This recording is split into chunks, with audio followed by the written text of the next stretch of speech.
में आप लोग का स्वागत है। आज पढ़ेंगे शुक्र के बारे में। शुक्र क्या होता है, जो वेनिस होता है, ठीक ना। कल पढ़े थे मरकरी के में क्या होता है, बुध के बारे में पढ़े थे, बुध क्या होता था। आज पढ़ेंगे शुक्र के बारे में, शुक्र क्या होता है, ठीक ना। शुक्र को क्या बोला जाता है, वेनिस बोला जाता है। चलो मेरे देखते हैं कि जो वेनिस होता है, वेनिस के क्या होता है, ठीक ना।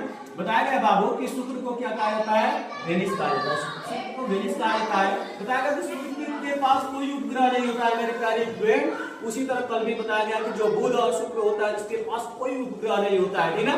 उसके बाद बताया गया कि शुक्र जो होता है, सूर्य का कितने दिनों में परिक्रमा लगाता है बाबू, तो मेरे प्यारे फ्रेंड जो शुक्र होता है, सूर्य का 225 दिनों में परिक्रमा कर लेता है, ठीक ना।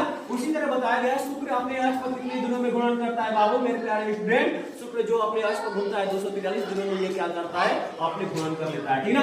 फिर बताया गया पृथ्वी के निकट ग्रह कौन सा है, पृथ्वी के निकट ग्रह शुक्र है। लेकिन बात किया जाए कि शुक्र सूर्य के सबसे निकट ग्रह कौन सा है मेरे प्यारे फ्रेंड, और शुक्र के जो सूर्य के सबसे नजदीक ग्रह होता है वो क्या होता है, बुध होता है। लेकिन पृथ्वी का बात किया जाए कि पृथ्वी के सबसे निकट ग्रह क्या होता है, तो क्या होता है, शुक्र होता है, ठीक ना।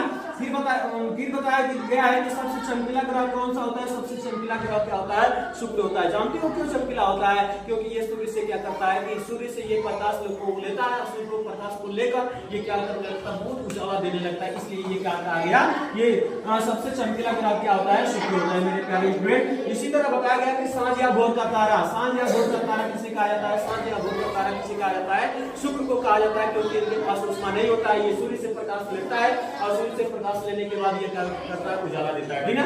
फिर बताया गया कि पृथ्वी की जोड़वा, देखो क्या किस नाम से, सांझ या भोर का तारा शुक्र को कहा जाता है, पृथ्वी की जुड़वा बहन शुक्र को कहा जाता है मेरे प्यारे फ्रेंड। और बताया गया कि सहोदर पृथ्वी की भगीना, सहोदर और पृथ्वी की भगीना इसे ही कहा जाता है, जुड़वा बहन भी बोला जाता है और सहोदर भी इसी को बोला जाता है और पृथ्वी का भगीना इसी को बोला जाता है मेरे प्यारे फ्रेंड। और सौरमंडल का सबसे परे किसे कहा जाता है, सौरमंडल का सबसे परे किसे कहा जाता है मेरे प्यारे फ्रेंड, ये शुक्र को कहा जाता है।